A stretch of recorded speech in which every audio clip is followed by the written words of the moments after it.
మాది రాయకూర్ క్యాంపు, రుద్రూరు మండల్, నిజామాబాద్ జిల్లా.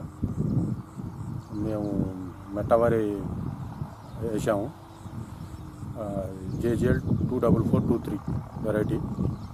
16వ తారీఖు నాడు అలికామండి. ఇది ఎకరానికి 14 కిలోల కాడికి మిషన్ తోటి.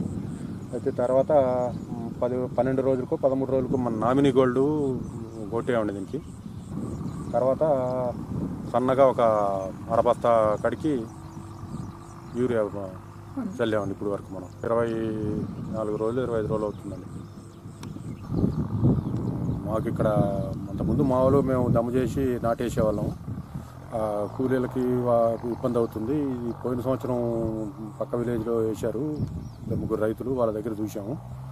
వాళ్ళ బాగానే పండింది వాళ్ళకి కూడా. తర్వాత రెండో పైరు వేసుకోవటానికి కూడా భూమి గుల్లబారినట్టు బాగుంటుంది. ఏదైనా శనగ లేకపోతే కుసుమ అలాంటివి వేసుకోవటానికి. అందువల్ల దీనికి మనం ఈ మెట్టవరికి మారాల్సి వచ్చింది. అది కాక మా నీళ్లు కూడా, గ్రౌండ్ వాటర్ కూడా తగ్గిపోయినాయి. బోర్లు ఇది కావటం లేదు.